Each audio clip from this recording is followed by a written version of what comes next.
Assalamualaikum warahmatullahi wabarakatuh. Balik lagi di channel Akbar CK. Roy Suryo kepanasan ketika argumen-argumennya dipatahkan oleh pengamat politik Adi Prayitno. Roy Suryo yang ngotot yang mereka lakukan adalah ilmiah, murni ilmiah, pure science, tanpa ragu, tanpa takut dipatahkan oleh Adi Prayitno. Adi Prayitno mengatakan kalau tujuan Roy Suryo ini bukan hanya sekedar ijazah, tetapi ada agenda besar dan ada orang besar di balik Roy Suryo CS. Nah, seperti apa video selengkapnya? Tanpa berlama-lama, langsung aja kita saksikan videonya berikut ini. Apa sih hubungan Mas Roy dengan Pak Jokowi? Kenapa selalu menuduh-nuduh Pak Jokowi? Bukan selalu menuduh, saya tuh orangnya A harus bilang A, kalau B bilang B. Dulu pada awal SMK, ya itu adalah proyek yang bagus banget, anak bangsa itu ya. Saya pun bahkan yang menyupiri SMK itu dengan Pak FX Rudi dari Solo sampai Jakarta. Kami berdua yang nyapir ya, bukan Jokowi. Jokowi nggak ikut, Jokowi naik pesawat itu. Ya, pemberitaannya Jokowi ikut naik SMK itu bohong. Satu, ya. Terus jadi artinya dendam membara. Dendam sekali nampaknya Roy Suryo dengan Pak Joko Widodo. Kita juga yang kemudian mengupayakan sampai itu lolos uji emisi. Setelah lolos ternyata prank. Jadi nggak ada apa-apa. Jadi itu hanya benar-benar dipakai oleh kendaraan politiknya Jokowi ketika waktu itu mau masuk sebagai Gubernur DKI Jakarta. Nah setelah itu ya kita tahu orang ini suka bohong nih. Jadi akhirnya kita benar-benar hati-hati. Hubungannya sampai sekarang? Tambah sekarang siapapun dia, kalau dia pernah memimpin Republik ini atau sedang memimpin ini, tapi ijazahnya palsu, artinya dia menipu, ya orang itu harus diadili. Gitu loh. Ijazahnya harus dibuktikan kepada masyarakat bahwa saya tidak berkepentingan untuk sampai orang itu dipenjara, enggak sama sekali. Saya enggak ada minum. Ijazahnya saja yang itu harus dibuktikan kalau itu benar apa enggak. Begitu ijazahnya terbukti misalnya, atau yang jelas skripsi ya. Kalau skripsinya saya pegang betul tuh, primary evidence. Skripsinya jelas palsu, ya. Kemudian tidak ada lembar pengujiannya. Kemudian tanda tangan di situ disangsikan oleh anaknya Profesor Ahmad Sumitro sendiri, ya. Kemudian di situ tidak ada nama Pak Kaswojo dan lain sebagainya. Banyak sekali temuan itu, sehingga saya, Dr. Rismond dan Dr. Tifa akan berbuku ilmiah tentang itu. Ya udah, itu aja. Jadi kalau itu nanti akan disampaikan dan harusnya ilmiah dijawab dengan ilmiah. Kami tidak ada agenda politik sama. Persoalan ijazah apakah asli ataupun tidak asli, sehebat apapun yang disampaikan, pasti ada yang setuju, ada yang tidak setuju. Per hari ini pergeseran itu terjadi, bahwa persoalan ijazah ini bukan asli ataupun tidak asli, tapi ada hidden agenda, ada orang besar menyebut merek dan warna tertentu yang dinilai punya kepentingan dengan menjadikan ijazah sebagai sebuah komoditas. Dituduhlah kanan kiri, dan yang dituduh juga merasa tidak dituduh, dan yang kemudian muncul ke publik adalah pembelahan. Bahwa yang terjadi hari ini tidak murni hanya soal ijazah, tapi ijazah ini hanya semacam komoditas untuk membangun satu diskursus politik, kepentingan-kepentingan tertentu. Dan itulah yang terjadi hari ini. Jadi artinya ada yang merasa diuntungkan dan dirugikan. Kalau misalnya bagi kubunya Bang Roy, saya bicara masalah penelitian dan clear. Alah, ngeles aja kau Roy Suryo. Itu nanti akan kayak ujian lebuk, Mas. Jadi jangan tuduh saya punya agenda politik dalam soal ijazah palsu. Gitu. Nah, itu yang saya sebutkan. Ada kepentingan jangka panjang dan seterusnya dan seterusnya. Barusan kita lihat selamat untuk Tom Dembong dan selamat untuk Mas Hasto, ya. Itu bukti bahwa ada niat untuk mengkriminalisasi mereka, akhirnya kalah juga. Dan terima kasih Pak Prabowo sudah melakukan itu. Jadi ini pun juga akan berujung nanti, insya Allah kebenaran akan terbukti, dan kita percaya Tuhan Yang Maha Kuasa, Allah Subhanahu wa Ta'ala di belakang kami, bukan siapa-siapa. Terbukti nanti kalian itu masuk penjara. Kalianlah yang memfitnah dan penipu sebetulnya. Tapi Anda tetap yakin bahwa Anda tidak berdiri di belakang siapa-siapa orang besar itu, di balik isu-isu ini? Tidak ada, makanya kami nanti ilmiah, dan insya Allah saya, Dr. Rismond dan Dr. Tifa akan membuat white paper, ya, kira-kira nanti 500 halaman. Isinya mulai dari penelitian kami tujuannya apa, dan itu pure science sampai dengan selesai, dan perkara itu akan dibahas, akan ada yang memanfaatkan. Itu lain. Meskipun sampai sekarang sudah di tahap penyidikan? Nggak ada masalah, toh nanti itu juga bisa berjalan, dan tunggu saja penyidikannya sampai mana. Kalau saya coba deteksi sampai hari ini, percakapan pada level elit partai ataupun di anggota dewan sekalipun, itu tidak pernah menyentuh persoalan-persoalan apa yang kita diskusikan hari ini, soal pemakzulan, soal ijazah, bahkan soal SMK sekalipun. Ini murni adalah para debat-debat yang kemudian muncul di luar domain elit. Misalnya kita bisa contoh, ketika dikaitkan dengan isu pemakzulan di DPR, satupun anggota dewan di DPR nggak ada yang ngomong. Mereka mengatakan nunggu surat, nunggu rapat. Termasuk Demokrat. Saya hakul yakin sebenarnya surat soal pemakzulan itu diketahui oleh semua anggota dewan. Iyalah, nggak mungkin Cuman nggak karena tahu. mungkin tidak ada urgensinya, tidak ada kepentingannya, jadi tidak disampaikan secara terbuka.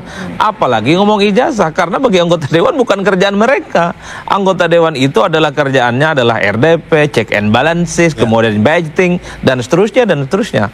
Oleh karena itu perdebatan soal ijazah, pemakzulan, soal SMK ini adalah perdebatan politik di luar itu semua, Audrey, sebenarnya.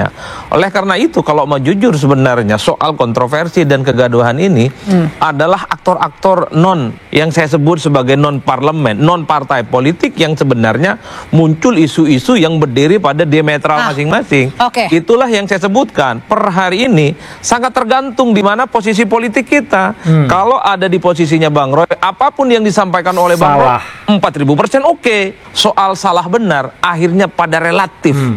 Jadi relatif itu adalah kebenaran sangat tergantung bagaimana preferensi dan keyakinan orang melihat fakta. Soal ijazah, soal pemakzulan. Tapi kalau gitu, itu yang terjadi kalau pada gitu realitasnya. kenapa tidak ambil saja langsung sikap Pak Presiden Prabowo Subianto untuk ngomong aja? Presiden itu nggak ngurusin begini. Yang diurusin itu adalah soal ketahanan pangan, tapi soal sekolah rakyat. Terusik juga diusik. Soal pemakzulan Wapres sepertinya ngomong diserahkan aja pada DPR dan mekanisme demokrasi. Kalaupun toh kita mendengarkan statement-statement pimpinan MPR misalnya bahwa pemilihan presiden dan wakil presiden itu satu paket dan sangat normatif. Baik, Bapak-bapak, saya menduga kenapa presiden tidak bersikap. Tahan dulu Mas Adi. Memang orang itu sukanya membuat kalimat yang lamis kalau dalam bahasa daerah. Apa itu? Lamis itu artinya sebenarnya mau ke kanan tapi sayanya ke kiri. Alah, inilah Roy Suryo ya. Apapun itu yang berseberangan sama mereka, tidak sesuai keinginan mereka, salah di mata mereka. Ya nabok nyileh tangan, itu khasnya dia memang. Ya, jadi tidak mau. Dia itu? Dia yang sudah jelas ketika ditanya kemana, saya nggak nyebutkan nama-nama yang akan dituduh, itu 12 nama tuh unsurnya dari orang lain. Lah kan sama aja dengan menjebloskan polisi lah gitu. Ya, jadi kalau menurut saya gini Mas Roy, Anda pun dan saya pun kita pernah bersalah ya dipidana karena ngomongnya ngaco juga. Kalau Pak Jokowi belum pernah. Ya, jadi gini loh, jadi kembali lagi kamu ngomong kayak gitu harus introspeksi diri gitu loh. Iyalah. Jadi yang jelas itulah tipe-tipe orang lamis ya, tipe-tipe orang yang nabok nyileh tangan, dalam bahasa kita munak lah gitu. Dia memang pengen bilang gitu, tapi ya biarlah. Nggak mungkin orang-orang itu ya berani mengatakan itu tanpa ada restu dari atas. Sama seperti Dian Sandi. Nggak mungkin Dian Sandi. Jadi maksudnya apa tuh Mas Roy? Ya nggak mungkin ada Dian Sandi misalnya kayak gitu. Ya mengupload ijazah itu tanpa ada restu dia. Nyatanya ijazah itu akhirnya dikonsultasikan, dia minta maaf dan dikatakan oh ya itu memang ijazah yang benar. Jadi ijazah yang diupload Dian Sandi itu kan dikatakan asli oleh dia. Ya ini kan hanya analisa sepihak tadi. Kalau seandainya Dian Sandi mengupload ijazah itu seizin Pak Jokowi, seharusnya mereka juga meneliti ijazah Pak Jokowi harus seizin Pak Jokowi. Enggak lah, dia udah membuktikan tuh cerita aslinya kan beliau juga nggak tahu. Ada kan sampai saat ini pun beliau nggak ada memegang ijazah palsu itu. Jadi ini konyol sekali nih mereka. Orang Indonesia tahulah kelakuan dia dah. Nah, kalau mau jujur sepertinya, kenapa misalnya ini ada semacam akumulasi serangan-serangan yang terkesan memang mengarah ke Jokowi. Soal mobil SMK kan digugat tuh, kemudian juga ada soal ijazah pemakzulan. Ini memang barengan nih belakangan ya? Iya, ini kan ramai sekali sejak lama. Saya membaca memang ada semacam akumulasi. Mungkin dari dulu sejak jadi presiden Pak Jokowi itu ada yang kecewa, ada yang marah, dan seterusnya dan seterusnya. Dan sepanjang jadi presiden mau ngelawan agak susah. Jadi nunggu momentum setelah tak jadi presiden, hal-hal yang dinilai negatif dan menjadi kelemahan itu dimunculkan satu persatu. Termasuk Mas Roy? Saya nggak mau menyebut, nanti dibantah sama Bang Roy. Iya. Artinya apa? Akumulasi yang semacam itu kemudian muncul satu persatu. Soal ijazah, ini kan isu lama sebenarnya. Pemakzulan adalah bagian dari babak lanjut serangan kepada Pak Jokowi. Kan itu yang dibaca oleh publik. SMK juga begitu. Artinya apa? Kalau mau jujur sih sebenarnya nggak ada yang diuntungkan dalam konteks ini. Yang diuntungkan adalah Satu, mereka yang punya kepentingan bahwa Pak Jokowi itu adalah sesuatu yang tidak pernah seperti yang dipersepsikan. Pak Jokowi tidak sebaik yang dibayangkan orang, tidak kemudian sama rakyat yang dibayangkan, dan seterusnya, dengan tuduhan-tuduhan yang kemudian ini bermunculan, Audrey. Tapi ada tuduhan yang Partai Biru itu, dan kemudian Partai Demokrat tadi merasa terusik. Nah, itulah problemnya. Kalau di Madura itu ada dua jenis biru, biru daun sama biru langit. Ya, kalau biru langit itu seperti warna partai yang ada saat ini. Kalau biru langit seperti biru yang dimiliki oleh partai-partai Islam itu. Nah, problemnya yang dimaksud biru ini seperti apa?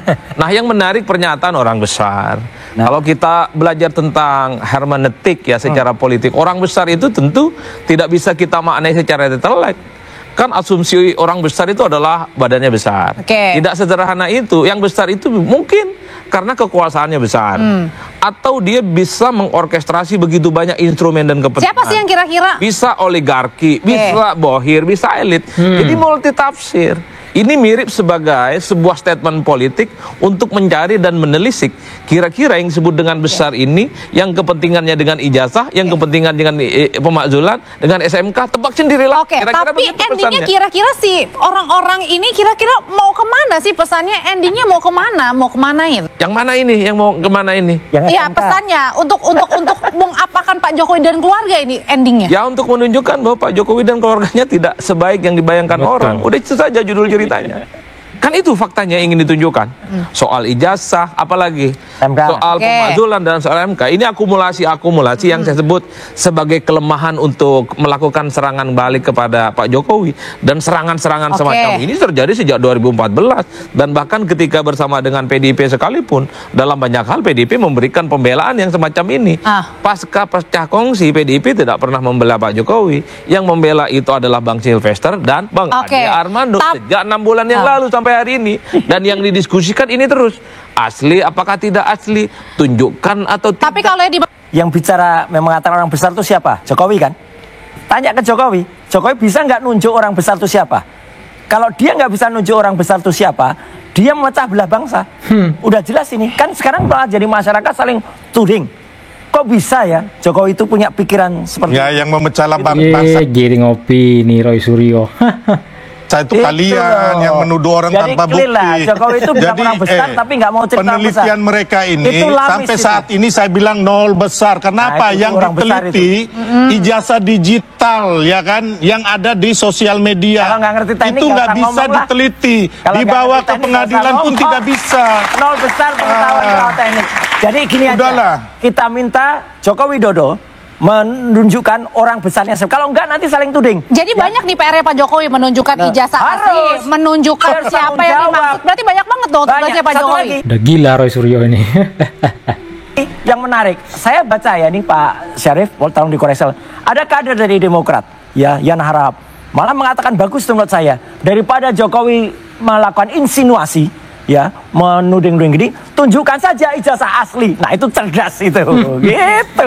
Jadi dia menunjukkan ijazah asli, itu lebih bagus itu daripada melemparkan. Ya harusnya yang menuduh ijazah palsu ini menunjukkan ijazah yang palsu itu mana. Di perdata gitu. Jadi Anda yang mendalilkan, Anda yang membuktikan. Itu udah berlaku umum gitu loh. Harus membuktikan. Aduh gimana? Sekarang buang badan ke jasa. Ya kalau ditanya endingnya adalah kritik secara terbuka yang disampaikan kepada Pak Jokowi. Kan ijazah objeknya Pak Jokowi, pemakzulan Gibran ujung-ujungnya Pak Jokowi, SMK ujung-ujungnya Pak Jokowi. Itulah yang saya kira ini pasti akan menjadi sesuatu yang agak sulit untuk dihentikan sampai tuntutan-tuntutan yang disampaikan ini asli ataupun tidak, termasuk gerakan-gerakan pemakzulan, sampai kapanpun sepertinya ini akan terus membesar. Oleh karena itu, apakah ada kekuatan besar ataupun tidak, nanti kita cek. Karena kekuatan besar itu kan tidak harus orang besar, tidak harus punya power besar. Siapapun yang punya keinginan untuk memberikan serangan dan kritik kepada orang tertentu seperti Pak Jokowi, bisa juga dia disebut sebagai besar, minimal nyalinya besar. Kan itu yang paling penting sebenarnya yang bisa kita lihat dari semua pemandangan politik pada hari ini. Saya kira di situ Audrey kunci. Jadi intinya yang disebut Pak Jokowi ada orang besar, tidak mesti orang itu orang partai, ya seperti yang dikatakan oleh pengamat politik Adi Prayitno tadi. Bisa jadi orang itu nyalinya besar gitu ya teman-teman. Roy Suryo, apapun itu kalau berseberangan tidak sesuai dengan keinginan mereka, itu semua salah di mata mereka. Bisa-bisanya juru Pak Jokowi harusnya tunjukkan saja ijazah aslinya ke publik. Mana bisa, nanti tunggu di pengadilan, Pak Jokowi akan menunjukkan apabila dipinta oleh hakim ya untuk menunjukkan ijazah aslinya Pak Joko Widodo. Siapa yang mendalilkan? Ya mereka lah yang harusnya membuktikan. Mereka menuduh ijazah Pak Jokowi palsu, aslinya yang mana? Buktikan, tunjukkan dong, ya kan? Nah, teman-teman, itu dia video kita kali ini. Silakan ketik komentar kalian di kolom komentar terkait video kita kali ini. Jangan lupa like dan share video ini ke grup-grup yang teman-teman miliki agar masyarakat bisa tercerahkan dengan adanya video ini. Saya Akbar CK. Assalamualaikum warahmatullahi wabarakatuh. Salam sehat selalu. Bye-bye.